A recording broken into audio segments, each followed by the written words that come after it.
तो दोस्तों आगे बात करते हैं हम लोग कि बहमानी किंगडम और विजयनगर एम्पायर वालों के बीच में क्या दिक्कतें थी, इनके बीच में किस प्रकार का कन्फ्लिक्ट था। देखो, लगातार कन्फ्लिक्ट जो थे वो विजयनगर एम्पायर में, विजयनगर किंगडम और बहमानी सल्तनत में देखने को हमें मिलते रहते थे। इनकी आपस में कभी कभार पड़ती थी, कभी कभार नहीं पड़ती थी। ठीक है।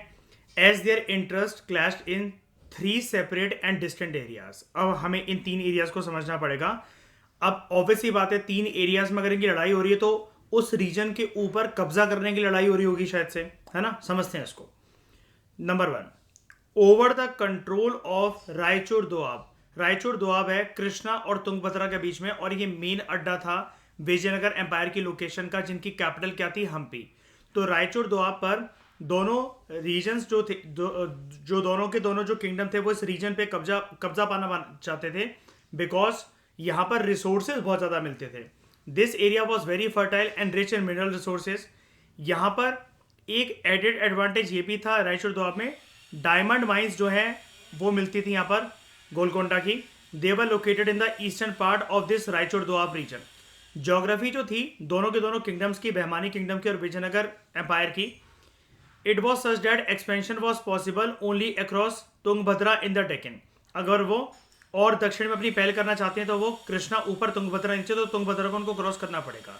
And it appears that battles between the two were not conclusive and status Q was mostly maintained. जैसा कि मैंने आपको बताया था, ये लड़ाई आपको यहाँ पर कुछ बहुत भयंकर लेवल की देखने को नहीं मिलती थी। इस टाइम पीरियड में लड़ाई होती थी, कांस्टेंट राइवलरी थी, लेकिन वो लड़ाई शांत हो जाती थी क्योंकि दोनों के दोनों जो पावर्स हैं वो किस में बिलीव करते थे, किंगडम्स किस में बिलीव करते थे, पॉलिटिकल स्टेबिलिटी को मेंटेन करने में। कभी कभार बहमानी किंगडम वालों का एडेड एडवांटेज होता था और कभी कभार विजयनगर एम्पायर वालों का एडेड एडवांटेज होता था। कभी कभार वो रायचूर दोआब के ऊपर ज्यादा आक्रमण करने के लिए पहुंच जाते थे बहमानी किंगडम वाले, कभी कभार विजयनगर एम्पायर वाले उनको छीन लेते थे फिर से बहमानी किंगडम वालों से। फॉर एग्जाम्पल 1504 की बात है, बहमानीज जो है they manage to reconquer the Raichur Doab, जो उनसे छीन गया था। विजयनगर एम्पायर वालों ने ले लिया था, 1504 में उन्होंने दोबारा छीन लिया। लेकिन जैसे ही कृष्णदेव राय गद्दी पर बैठता है, अब कृष्णदेव राय जल्दी मुझे बता दो कौन सी डायनेस्टी से होता है, सलूबा, टुलुवा, कौन सी से होता है, संगम, टुलुवा डायनेस्टी। ठीक है। तो जैसे टुलुवा डायनेस्टी पावर में आती है और कृष्णदेव राय गद्दी पर बैठ जाता है, बहमानीज जो है उनके हाथों से फिर से रायचूर दोआब निकल जाता है। ठीक है। इसके अलावा Mudkal, Nalgonda and other inland towns also. जैसा कि हमने पहले भी पढ़ा, राइटर आपको यहाँ पर ये बता रहे हैं that Raichur Doab had been the bone of contention. मतलब ये एक प्रकार से दोनों के बीच में लड़ाई का मेन मसला था, between the western Chalukyas also and Cholas also in the earlier period. और बाद में यादव और होयसालास भी इस रीजन के ऊपर अपना कब्जा पाना चाहते थे। यादव और होयसालास की लड़ाई होती थी। वेस्टर्न चालुक्यास कहां पर थे, कहां पर लोकेटेड है, हम लोग इनको क्या बोलते हैं, वेस्टर्न चालुक्यास ऑफ बदामी। और बदामी कहां पर है, कर्नाटका। और ये जो विजयनगर एम्पायर है इसका मेन अड्डा कहां पर है, कर्नाटका। ये जो कृष्णा तुंगभद्रा दोआब का जो रीजन है, मेजर रीजन है कर्नाटका का ही है। तो चालुक्य तो चोलास के बीच में लड़ाई होती थी पहले इस रीजन को लेकर, उसके बाद यादव और होयसालास में हुई।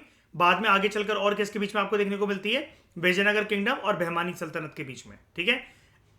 अगेन रीजन क्या था, it was a fertile and rich area in terms of mineral resources, और यहां पर डायमंड माइंस भी लोकेटेड थी।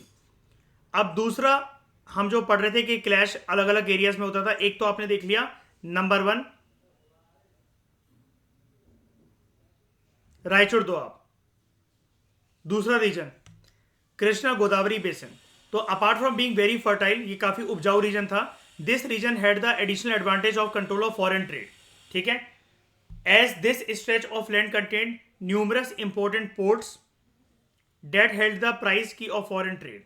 यहाँ से जो ओवरसीज ट्रेड है वो करना बहुत आरामदायक था, और अगर जो इस रीजन के ऊपर कब्जा पा ले तो वो पोर्ट्स वगैरह का निर्माण करके या बने बनाए जो भी पोर्ट्स हैं वहां पर कुल मिलाकर फॉरेन व्यापार कर गुड्स की फॉरेन एक्सचेंज कर वो रीजन जो है, वो एम्पायर जो है, वो किंगडम जो है वो प्रॉस्परस बन सकता था।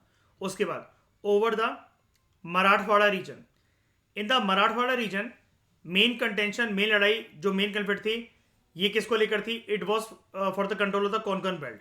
narrow strip of land between the Western Ghats and the Arabian Sea, and the areas which give access to it. Konkan belt extremely fertile थी and included with it the port of Goa, which was an important outlet for export as well as import. Especially ये जो घोड़े मंगवाते थे central Asia, west Asia, middle eastern countries से, specially Iraq और Iran से जो घोड़े आते थे, तो आपको पता है वो अरेबियन सी पे ही लैंड करते थे जो शिप्स आती थी उन घोड़ों को लेकर. कभी कभार जो युद्ध की स्थिति होती थी दोनों के एम्पायर्स के बीच में, विजयनगर और बहमानी स्टेट्स के बीच में, इसको हिंदू मुस्लिम कन्फ्लिक्ट के तौर पर भी देखा जाता था हिस्टोरियंस के द्वारा, ट्रैवलर्स के द्वारा, इवन इन एम्पायर के लोगों के द्वारा. लेकिन ये जो एरियाज हैं जो कि हमने मेंशन करे, मराठवाड़ा रीजन, कृष्णा गोदावरी बेसिन और रायचूर दोआब, ठीक है, they clearly point out that the struggle was not due to any religious differences, but दोनों के दोनों पावर्स का टेरिटोरियल मोटिव था, इकोनॉमिक मोटिव था, resources, fertility, agriculture, diamond mines, इन सब का इनका मकसद था. अपने आप को बेसिकली एक्सपेंड करना चाहते थे और सबसे इंपॉर्टेंट फॉरेन व्यापार करने के लिए, ट्रेड्स को एक्सपेंड करने के लिए पोर्ट्स के ऊपर कंट्रोल पाना. ठीक है, ये जो मिलिट्री कन्फ्लिक्ट थे इसकी वजह से यहाँ पर काफ़ी ज़्यादा उथल पुथल और तबाही मची इन सारे रीजन्स में, चाहे आप रायचूर दोआब की बात कर लो, मराठवाड़ा रीजन की बात कर लो, या फिर आप कृष्णा गोदावरी बेसिन की बात कर लो. ठीक है, and there was a considerable loss of life and property. ऐसे इवेंट्स भी देखने को हमें मिले हैं. लगातार जो युद्ध की स्थिति यहाँ पर बनी रहती थी, चाहे भले वो छोटे छोटे बैटल्स की फॉर्म में क्यों ना हो, इसकी वजह से जो रिसोर्सेज थे दोनों के दोनों स्टेट्स के, चाहे वो बहमानी किंगडम हो चाहे वो विजयनगर किंगडम हो, वो खत्म होते चले थे और इन दोनों ने अपने आप को आपस में लड़ते लड़ते काफी सालों में वीक कर लिया था. Another crucial cause of these wars was that both the powers were so involved among themselves that they never realized the increasing power of Portuguese on the coast of south India. ठीक है, Vijayanagar empire वालों को लगता रहा ये हमारे दोस्त हैं. ठीक है, बहमानी किंगडम वालों को लगता रहा हम इनके साथ व्यापार कर सकते हैं as far as European nations, apart from Portugal हम और भी यूरोपियन नेशंस के साथ व्यापार करके उधर से भी प्रॉफिट जो है वो बटोर सकते हैं. लेकिन पोर्चुगीज जो थे उस टाइम पर जो यहाँ पर आए, वो बेसिकली प्रॉफिट मेकिंग के साथ आए थे. उनका इकोनॉमिक मोटिव था, ना कि दोस्ती यारी निभाने का. मैं ये नहीं कह रहा हूँ इन्होंने किसी भी पॉइंट ऑफ टाइम पर गद्दारी करी विजयनगर एम्पायर वालों के साथ, बल्कि इन्होंने काफ़ी हेल्प करी थी. आपने देखा भी था, लेटेस्ट कैनन्स देना, गन्स देना, पिस्टल्स देना, गन पाउडर वगैरह वहाँ से लाना, इंट्रोड्यूस करवाना, ये सारी की सारी जो चीज़ें थी, ये सारी की सारी पोर्चुगीज ने विजयनगर एम्पायर वालों को दी. लेकिन फिर भी यहाँ पर आपको ये बताया जा रहा है ये दोनों पावर जो आपस में लड़ती रही, इन्होंने ये रियलाइज नहीं करा कि दक्षिण भारत इनका अड्डा है, इनका किंगडम है, वहां पर इनका एम्पायर है, इनकी फैमिली बसी हुई है. वहां पर एक फॉरेन पावर आकर, नॉट इन्वेजन, लेकिन आकर टिक रही है और वो इकोनॉमिक एडवांटेज गेन करने की कोशिश कर रही है. इस इंपॉर्टेंट एलिमेंट को, इस इंपॉर्टेंट एस्पेक्ट को इन दोनों पावर्स ने मिस कर दिया था. ठीक है, and it is also significant to mention that despite hostilities between the two states, there were times when they also cooperated with each other. इनके बीच में कॉपरेशन भी देखने को मिलता था. फॉर एग्जाम्पल, जैसा कि मैंने आपको बताया, पॉलिटिकल स्टेबिलिटी को मेंटेन करने के लिए, मैं आपको ये इस चैप्टर के पहले लेक्चर से ही बता रहा हूँ लगातार ये वाली चीज़, कि आपस में जब डायनेस्टिक डिस्प्यूट, डायनेस्टिक सक्सेशंस होते थे, जब कोई राज्य गद्दी पर बैठने वाला है, तो ये आपस में एक दूसरे की मदद भी करते थे. लड़ाई थी, लेकिन लड़ाई ऐसी थी, जैसा कि मैं आपको पॉलिटिशियंस के बीच में बता रहा था, कि दोनों एक दूसरे को फंसवाने की कोशिश करते हैं पॉलिटिशियंस, और वो नहीं चाहते इलेक्शन में कोई जीते, एमपीशिप छीन लेना. लेकिन जब डिनर आयोजित होता है तो लीडर्स लाइक राहुल गांधी और नरेंद्र मोदी एक दूसरे के मुंह में निवाले डालते हैं. ठीक है, तो Krishnadeva Raya, for example, he supported some claimants to power in the Sultanate and took pride in the title that he was the establisher of Yavana kingdom in Dakshin Bharat in the region of Bhemani kingdom. Similarly, Bijapur का जो सुल्तान था, जब कृष्णदेव राय की death के बाद dynastic disputes की स्थिति जो है वो विजयनगर एम्पायर में शुरू हो गई थी, उसने उनको रिजॉल्व करवाया था after the death of Krishnadeva Raya. And there were also sharing and exchange of ideas, specially in the field of art, literature and architecture. ये वाली बात मैं आपको पहले लेक्चर के अंदर ही बता चुका हूँ. यहाँ पर बात सिर्फ डेक्कन सल्तनत या फिर विजयनगर एम्पायर की नहीं है. इवन उड़ीसा के गजापति रूलर्स भी तो जो थे, उनके जो कारीगर थे, वो कारीगर जैसे कल्याण मंडप की दीवारें बनाना या कार्व पिलर्स बनाना या फिर मस्जिद बनाना इन बहमानी किंगडम, ये सारे के सारे जो कारीगर्स हैं, जो विचार हैं, लिटरेचर, आर्ट, आर्किटेक्चर, इन सब चीज़ों का आदान प्रदान, इन सब चीज़ों का एक्सचेंज देखने को मिलता था इन तीनों किंगडम्स के बीच में. क्योंकि अभी हम टॉपिक जो है वो स्ट्राइक कर रहे हैं directly towards Bahmani kingdom, towards Deccan सल्तनत एंड विजयनगर एम्पायर, इसलिए यहाँ पर उड़ीसा का एंगल गिवन नहीं है, लेकिन ये ट्राइंगुलर जो चीज है यहाँ पर हमें आर्ट का element, cultural exchange, cultural ideas का एक्सचेंज, या फिर कोई भी चीज है, लिटरेरी सोर्सेज या फिर आर्ट, लिटरेचर, आर्किटेक्चर, इन सब विचारों का, इन सब आइडियाज का, और ये जो फील्ड है लिटरेचर, आर्किटेक्चर, आर्ट, इन सब का आदान प्रदान, इन सब का एक्सचेंज हमें देखने को मिलता था यहाँ पर। ठीक है, फिर हम बात करते हैं जैसा कि हमने विजयनगर एम्पायर के कंटेक्स्ट में उनके एडमिनिस्ट्रेटिव एंगल को जाना था, हम बहमानी किंगडम के कंटेक्स्ट में इनके एडमिनिस्ट्रेशन को जानने की कोशिश करते हैं। बहमानी किंगडम का जो एडमिनिस्ट्रेटिव सिस्टम था ये काफी अच्छे से ऑर्गेनाइज था, जस्ट लाइक विजयनगर एम्पायर। जो डेक्कन सल्तनत जो थी ये 4 एडमिनिस्ट्रेटिव यूनिट्स में डिवाइडेड थी। ठीक है, बिफोर गवर्न डिवाइडेड द सल्तनत इनटू 8 यूनिट्स। ठीक है, तो गवर्न मतलब यानी कि रूलर की बात हो रही है यहाँ पर। तो सल्तनत was divided into 4 administrative units. आप पहले 4 एडमिनिस्ट्रेटिव यूनिट्स को समझो, कॉल्ड तरफ या फिर प्रोविंसेस। ये प्रोविंसेस कौन कौन सी थी? 4 इंपॉर्टेंट, एक थी दौलताबाद, दूसरी थी बिदार, तीसरी थी बेरार और चौथी थी गुलबर्ग। और ये कहां पर है? कर्नाटका, आंध्र प्रदेश वाले रीजन में। इनमें से कौन सी प्रोविंस ने पार्टिसिपेट नहीं करा था इन द बैटल ऑफ तेलिकोटा? जल्दी बताओ। बिदर के बेरार, बिदर के बेरार,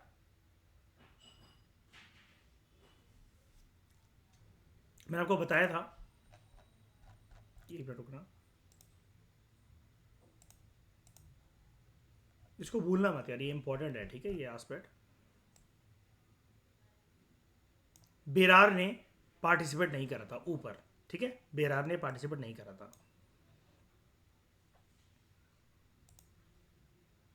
ये कह रहा था कि एलिमेंट भूलना मत, ये इंपॉर्टेंट है। मतलब आपने सही बोला, सुन लिया था मैंने। गुलबर्ग की हमें जो कंफ्यूजन थी वो ठकुराइन की मदद से दूर हो गई थी। बुक में आंध्र प्रदेश दे रखा था, लेकिन ये रीजन गूगल क्या बता रहा है हमें प्रोमिनेंटली कहाँ पर है? कर्नाटका में। ठीक है, तो Mohammed one defeated the Vijayanagar kingdom and consequently Golconda was annex to Bahmani सल्तनत। ठीक है, हर एक जो प्रोविंस था इट वॉज अंडर अ तरफदार who was also called as सूबेदार। हर एक प्रोविंस के अंदर एक जो जमीन का टुकड़ा जो होता था जिसको खलीसा बोलते थे, अब खलीसा लैंड प्रीवियस डायनेस्टीज में भी यूज हुआ है। It was set apart from the jurisdiction of the तरफदार as it was use for the meeting the expenses of the king and the royal household. बाद में जो सैलरीज और जो सैलरी दी जाती थी और जो हर एक नोबल का जो एप्लीकेशन था it was fixed. Those nobles who कैव 500 घोड़े, इनको क्या दिया जाता था? देवर गिवन 10 लाख हुंस, 1 10 100 1000 10,000 लाख 10 लाख, हाँ 10 lakh huns annually. And if they were short of the stipulated troops tarafdar had to reimburse the amount to the central government. मतलब एडिशनली अगर आपने यूज कर लिया, उतना रेवेन्यू निकाल लिया, तो वो आपको एक्स्ट्रा अमाउंट जो है वो सेंट्रल गवर्नमेंट को देना पड़ेगा। ठीक है ना, एडिशनल रिस्पॉन्सिबिलिटी, एडिशनल राइट जो है फिर विजयनगर एम्पायर के रूलर जो हैं वो देते थे महानवामी डब्बा के फेस्टिवल के टाइम पर। लेकिन यहाँ पर आप याद रखना, बहमानी किंगडम के कंटेक्स में, बहमानी एडमिनिस्ट्रेशन के कंटेक्स में हम जो ये बात पढ़ रहे हैं वो पढ़ रहे हैं 500 घोड़ों की। ठीक है, इनको मेंटेन करके रखना ही है। ठीक है, और अगर इतनी ट्रूप से मेंटेन नहीं कर पाए तो एडिशनल जो भी रेवेन्यू, जो भी एडेड एडवांटेज इनको मिल रहा है वो उनको सेंट्रल गवर्नमेंट को जो है वो वापस करना पड़ेगा। नोबल्स जो हैं they use to get their salary either in cash or in the form of grant of land, जिसको जागीर बोला जाता था। बहमानी जो थे they were familiar with the use of firearms just like Vijayanagar empire के rulers, and they employed Turkish and Portuguese expert ताकि इनके soldiers को ट्रेन करा जा सके in the latest weaponry of warfare. ये विजयनगर एम्पायर के अंदर भी ये सेम चीज़ देखने को आपको मिलती थी, अगर आपको याद हो। यहाँ पर जस्ट अ मिनट, इधर आप देखो,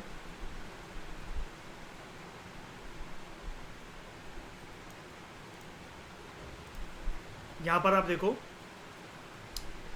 एक चीज़ लिखी हुई थी।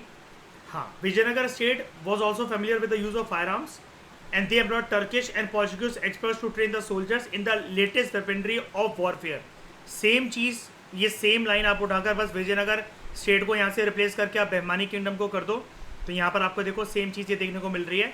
बहमानीज were familiar with the use of firearms and they employed Turkish and Portuguese experts to train the soldiers in the latest weaponry of warfare, right. दोनों के दोनों फेमिलियर थे, क्योंकि पोर्चुगीज जो आ रहे हैं यहाँ पर, या जो इनको फायर आर्म्स वगैरह की जो नॉलेज मिल रही है, ये उससे दूर कैसे रह सकते हैं, ये भी तो एडवांटेज उठाने की कोशिश करेंगे कि नहीं करेंगे, है ना। उसके बाद behmani rulers dependent for military support on their amir, and there were two groups in the ranks of amir. एक जो थे वो थे Deccani, who were immigrant Muslims and had been staying for a long time in the Deccan region, and the other was the Afaqis or Pardesi जो कि बाहर से आए थे। जैसा कि आपने इस पर्सन के कंटेक्स्ट में सुना था, महमूद गबन, ये कौन था, डेकनी था या फिर अफाकी था? ये खुद एक अफाकी था, न्यू कमर था, और याद है ना डेकनी से चिढ़ते थे और इसका मर्डर करवा दिया था सुल्तान को बोलकर। श्रेया, वेरी गुड, वापस आओ यहाँ पर। तो डेकनी जो कि काफ़ी टाइम से यहाँ पर रह रहे थे, इसी देश में रह रहे थे, ठीक है, डेक्कन रीजन में। और अफाकी को परदेसी माना जाता है, who had come from central Asia, new entrant, specially from the region of Iran and Iraq. ये यहाँ पहुँच कैसे गए थे? अगर मैं आपको इनका इतिहास बताऊँ शॉर्ट में, ये पहुँच गए थे, घोड़ों का व्यापार होता था ना, स्पेशली इन दो देशों से, और भी रीजन से होता था, लेकिन स्पेशली इन दो रीजन से तो घोड़े जो है वो मंगवाए जाते थे। तो ये यहाँ पर आके सेटल होने लग गए जब ये हिंदुस्तान में बड़ी सारी चीज़ों से आकर्षित हुए, तो ठीक है। And they had settled in the Deccan region recently. There was always tension between these two groups, Deccani and Afaqis, to appropriate to extract better administrative positions. और इनके इंटरनल राइवलरी के चलते, इनके इंटरनल फ्यूड एंड कन्फ्लिक्ट के चलते, जो behmani सल्तनत की जो स्टेबिलिटी थी ये अफेक्ट हुई थी। जैसा कि हमने महमूद गबन के कंटेक्स्ट में पढ़ा था, ये एक अफाकी था, और डेक्कनी रूलर्स ने, डेक्कनी नोबल्स ने ये बोलकर सुल्तान से इसको मरवा दिया था, और बाद में उसके बाद उन्होंने अपने पैर पे कुल्हाड़ी मार ली थी, क्योंकि उसके बाद behmani सल्तनत का डिसइंटीग्रेशन हो गया था, राइट। अब यहाँ पर कुछ इंपॉर्टेंट की टर्म्स हैं, जैसा कि मैं आपको हमेशा बताता हूँ, ये बॉक्सेस इंपॉर्टेंट हैं, बहुत अच्छे हैं, बहुत प्यारे हैं, आपको इनको याद करना है, लेकिन they are not sufficient, because बीच में आप जो भी टर्म्स जो सुनते हो वो और भी ज़्यादा इंपॉर्टेंट होती है, ठीक है। वजीर आय कुल, प्राइम मिनिस्टर, आमिर आय कुल, फाइनेंस हेड या फाइनेंस मिनिस्टर, वजीर Ashraf, foreign affairs and royal court को कहा जाता था, सदर ए जहां, head of judiciary and charities, and Tarafdar, head of province. Clear हुआ? इस डिस्कशन में दोस्तों फिलहाल इतना ही। हमने कॉम्प्रिहेंसिव तरीके से behmani किंगडम की क्या लड़ाई थी विजयनगर एम्पायर वालों के साथ, और उनका एडमिनिस्ट्रेटिव स्ट्रक्चर कैसा था, इसको आराम से हमने पढ़ा। नेक्स्ट लेक्चर में हम बात करेंगे कुछ और प्रोविंशियल किंगडम्स के बारे में, जो कि कंटेम्प्रेरी थे दिल्ली सल्तनत के, आप कह लो विजयनगर एम्पायर के, behmani किंगडम के। अब हम थोड़ा सा एरिया को एक्सपेंड करेंगे, भारत के नक्शे को एक्सपेंड करेंगे, और 3 रीजन के ऊपर फोकस करेंगे, उनकी हिस्ट्री को कॉम्प्रिहेंसिव तरीके से पढ़ेंगे। गुजरात रीजन, मालवा रीजन और मेवाड़ रीजन। ये राजस्थान, गुजरात तो गुजरात है ही वेस्ट इंडिया, और मालवा यानी कि सेंट्रल इंडिया, ठीक है। तो इस डिस्कशन में दोस्तों फिलहाल इतना ही। Thank you very much for discussion.